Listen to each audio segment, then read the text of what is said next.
சென்னையில் ஒரு ஐடி நிறுவனத்தில் பார்த்துருக்கேன். ஸ்கூலில் வந்து இந்த 1ஆவது வகுப்புலேருந்து 8ஆவது வகுப்பு வரைக்கும் நான் தான் படித்த போது நான் ரொம்ப அமைதியான பையன். என்னைய அடையாளம் பார்க்கறத விட எனக்கு என்னோட தங்கச்சி தான் நிறைய எனக்கு தெரியும்.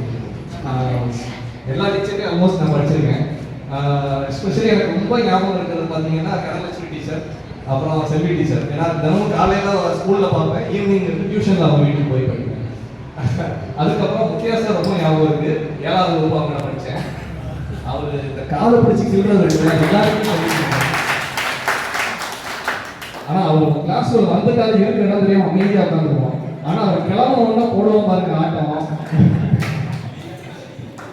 அதுக்கப்புறம் தாமோதரன் சார் வந்து கிரவுண்டுக்கு வந்து நின்றாருன்னா அந்த காரிடரில் கூட யாரும் நிற்க மாட்டோம், தெரிச்சு ஓடிடுவோம், உள்ள போயிடுவோம். ஸோ அந்த அளவுக்கு ஒரு பயமா இப்போ கூட பார்த்தாலுமே அவங்க பார்த்தா பயமாக தான் இருக்கு. எனக்கு வந்து 1ஆவதுலேருந்து 7 வரைக்கும் வந்து நான் வந்து அமைதியாக இருப்பேன். எப்படி படிக்கணும், எவ்வளோ அமைதியாக இருக்கணும்னு கற்றுக்கிட்டேன். ஆனால் 7, 8ல் வந்து எப்படி சேட்டை பண்ணலாங்கிறது எனக்கு நிறைய பசங்க சொல்லி கொடுத்தாங்க. எஸ்பெஷலி 7வது வகுப்புல வந்து வித்தியாசம் இருக்கும்போது அவங்க ஒரு பக்கம் அடித்தாலும் பக்கத்தில் அவ்வளோ சேட்டை பண்ணுவாங்க பசங்க. என்னென்னலாம் பண்ணுறாங்கிறத நான் கவனிச்சிருக்கேன். இப்படிலாம் கூட பசங்க பண்ணுவாங்கன்னு ரெண்டாவது கற்றுக்கிட்டேன். அதே மாதிரி 8வது வகுப்பு வந்து என் வாழ்க்கையில் மறக்கவே முடியாது. ஏன்னா வந்து விக்னேஷோட கிளாஸில் படித்தேன். எப்படிலாம் சேட்டை பண்ணலாம், என்னென்னலாம் அம்பு பண்ணலாம் எல்லாமே சொல்லி கொடுத்து தள்ளுவாங்க.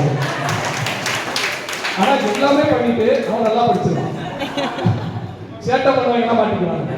ஸோ அந்த மாதிரி நிறைய நினைவுகள். அதே மாதிரி நம்மளோட பழைய ஹெட் மாஸ்டர் வந்து சண்முகன் சார், அவங்க நல்லா ஞாபகம் இருக்கு. அவருமே வந்து அவர் ஆஃபீஸ்ல இருந்து வெளியே வந்தாருன்னா இந்த காரிடாரில் யாருமே நிற்க மாட்டோம், வேகமாக ஓடிடுவோம், பரப்பு எடுத்து வருவாரு. அதே மாதிரி 7 வரைக்கும்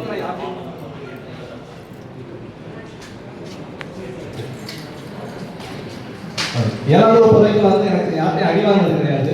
முதல்ல நான் அடி வாங்கணும்னு நினைச்சா எனக்கு தெரிஞ்சு முத்தையா சார் தான் அடி வாங்கியிருக்கேன். நான் நல்ல பையனா நல்லா தான் படிப்பேன், இருந்தாலுமே ஏதோ ஒரு விஷயத்துல வந்து அடி வாங்கினேன். எதுன்னு எனக்கு ஞாபகம் இல்லை. நான் முதல்ல அடி வாங்கினது இருந்தேன்.